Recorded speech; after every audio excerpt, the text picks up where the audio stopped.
Es ist ja nicht selbstverständlich, dass der Präsident des größten Landes der Europäischen Union sich solche Städte aussucht, die nicht gerade Metropolen sind.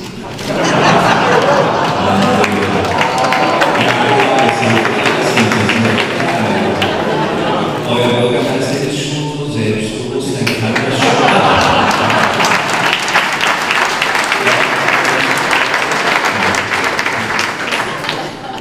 Denn eine Institution wird ja aus verschiedenen Blickwinkeln immer betrachtet. Und es macht schon einen Unterschied, ob man nun aus Düsseldorf hierher schaut oder ob man von den benachbarten Städten, sagen wir mal aus Wesen hierher schaut. Ich finde auch Wesen nicht schlecht.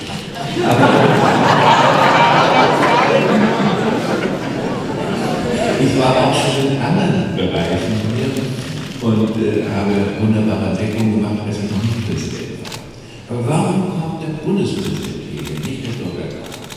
Er kommt, weil er in dieser Phase vor den Wahlen zum Europäischen Parlament sich den Eindruck verschaffen will, dass Europa nicht nur aus Thesen und Institutionen besteht, sondern dass es tatsächlich eine gelebte europäische Wirklichkeit, ein gelebtes europäisches Miteinander gibt.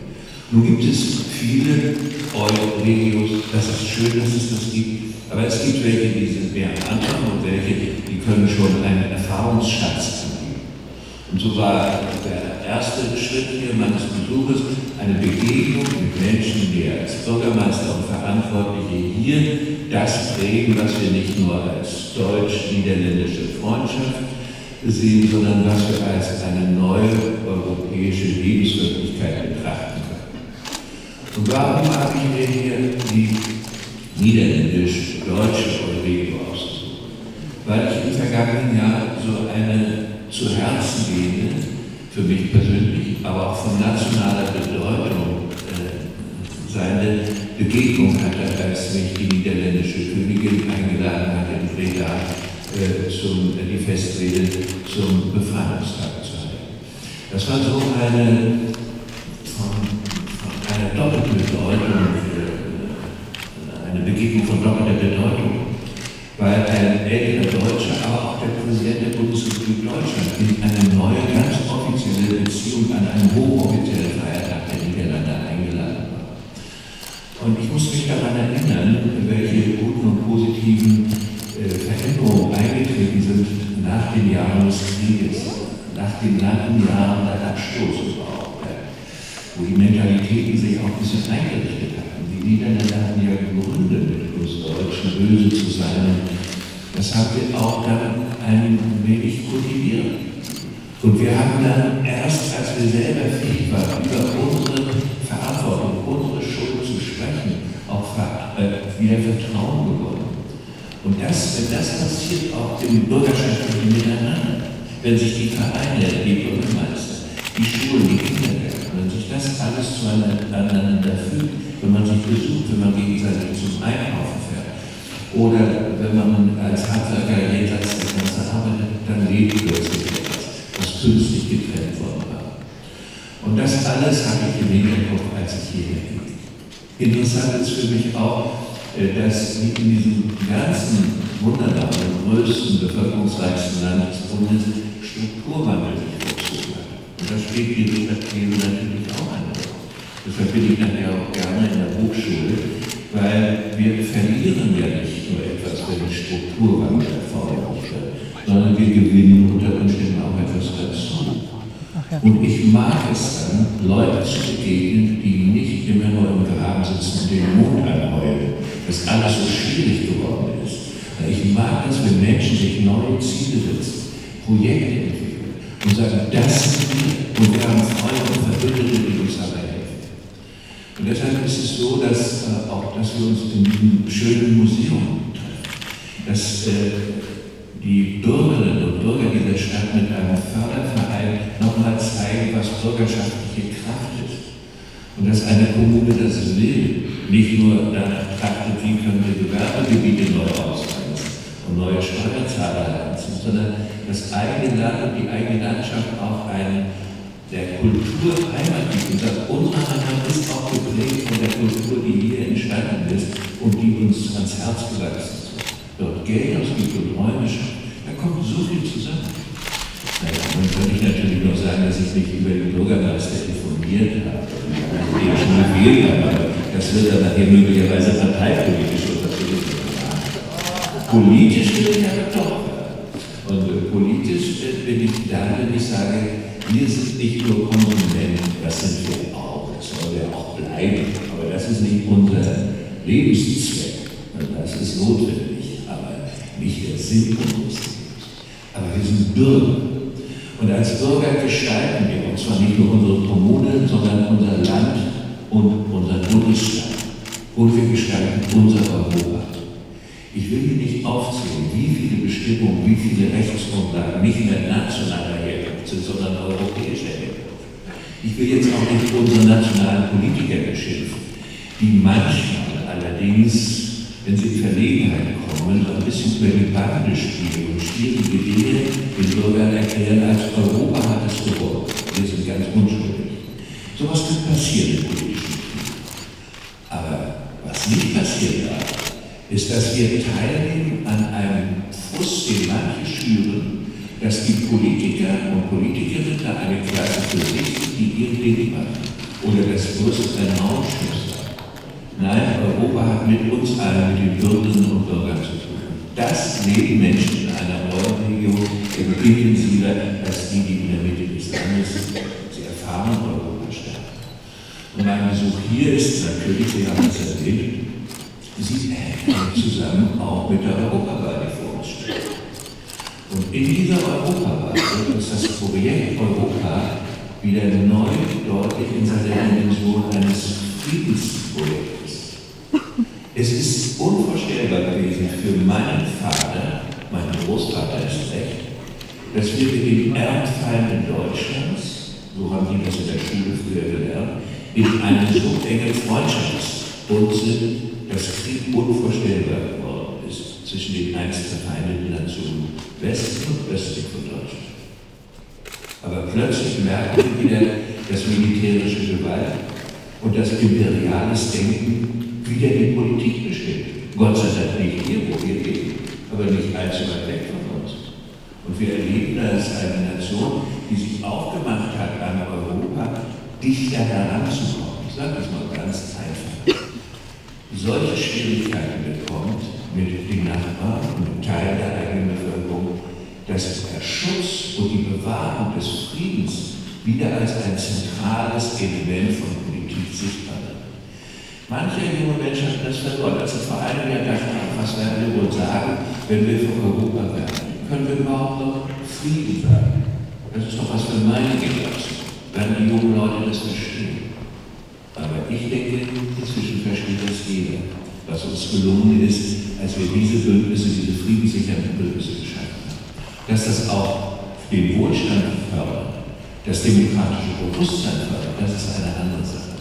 Aber wir sind uns alle einig, wie wir Verantwortung haben in der Politik. Wir wollen in dieser sich so kompliziert darstellenden Welt unsere Zukunft nicht nur dadurch fördern, dass wir Konsumenten sind, sondern dass wir Bürgerinnen und Bürger sind und Bürgerinnen und Bürger gehen wählen. Und mancher sagt dann immer zu mir, naja, ich weiß ja nicht, wen ich wählen soll, das ist alles so verwirrend und die Themen sind zu viel. Nee, man kann schon gelegentlich mal versuchen, sich die Kernvorstellungen der politischen Parteien, die sich bewerben hier in der Wahl, zur Kenntnis zu nehmen. Wir sind ja sonst auch ziemlich schlau, wenn es darum geht, welche Produkte wir kaufen. Das ist ja auch wahlfähig. Wir wählen auch ständig aus, wohin wir in Urlaub reisen. Und wir wählen aus, auf welche Schulen wir unsere Kinder gehen, welche Berufswege wir haben. Unser ganzes Leben besteht im Vergleich, Auswählen, Wählen und Entscheiden. Und wollen wir ausgerechnet auf der Ebene des Politischen diese Fähigkeit, die wir alle gewonnen haben als erwachsene Menschen, nicht ausüben? Wollen wir verkümmern und den Bürger praktisch in Urlaub schicken, während der Konsument ständig aktiv ist? Das kann man nicht sagen. Und deshalb werden Sie mir einen Gefallen tun, wenn Sie in Ihren Bekanntenkreisen den Menschen sagen, wir wählen. Und wenn die dann rumheulen und sagen, ach, sind ja alle so zweifelhaft, die wir da wählen sollen und wen sollen wir überhaupt wählen. Da sagen sie eben, wir wählen auch, wir wissen auch nicht so genau, aber wir wählen das, was wir für etwas besser halten. Und wer anders gepolt ist, der kann sagen, ich wähle das, was weniger schlecht ist. Kann man auch sagen. Aber was man nicht sagen kann, mir ist alles gleichgültig, ich gehe da gar nicht hin, lass die mal machen. So, das war mir vielleicht ein bisschen lang. Die hätten lieber gesehen, dass ich länger über ihre schöne Stadt und die wunderbaren Bürger spreche. Das habe ich aber auch getan und das werde ich auch nicht vergessen, was ich hier sehe, beeindruckt mich schön.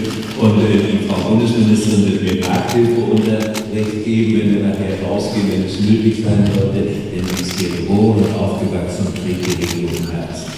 Wir wollen neben unserer eigenen Heimat unser Europa nicht an unser Herz holen und dann wird das schon gehen. Wir weiter wachsen und blühen in unserer großen Zukunftsidee eines gemeinsamen Europa. Haben Sie Dank für Ihre Geduld.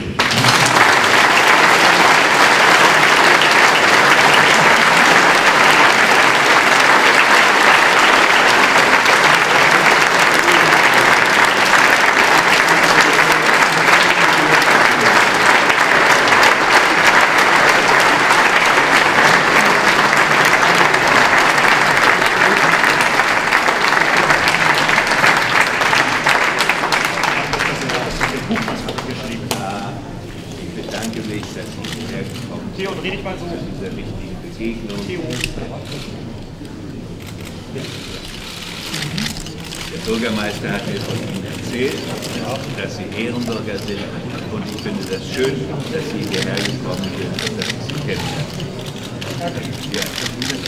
Das ist die Vision Otto der Dritte. Ja. Der berühmteste Deutsche im Leder geboren. Also wir sind schon wunderschöne Stadt. Ich bin aus Polen. Aus Tunesien? Aus Polen. Ja. Und ich habe mit Pastor allein 1981 angefangen. Ah, ganz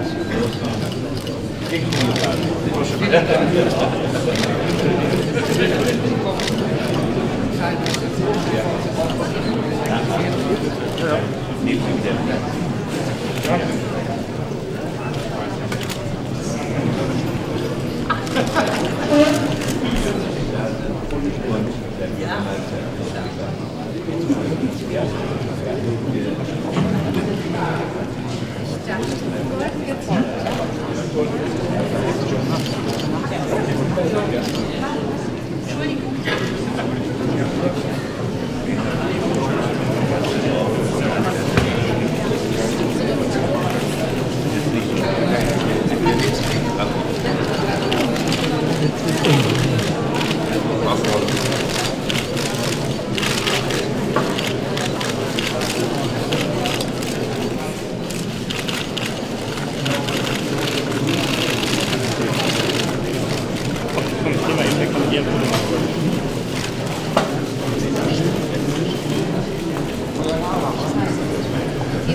Hier ist nur warm.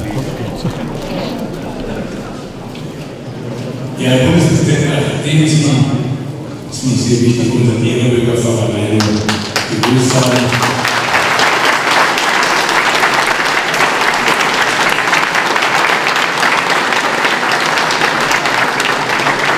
Eine Repräsentant für Friedensarbeit und europäisches Denken, vor allem in Bezug auf unsere polnische Mitbürgerinnen und Mitbürger, darf ich Ihnen im Namen der Bürgerschaft des Rats und Verwaltung das Wahrzeichen der Stadt Kleve, unsere Schwanenburg, entsprechend überreichen. Es ist in einer Größe, so kostet es auf jeden Schreibtisch Spaß. Ich hoffe, wie lange bei Ihnen auf dem Schreibtisch stehen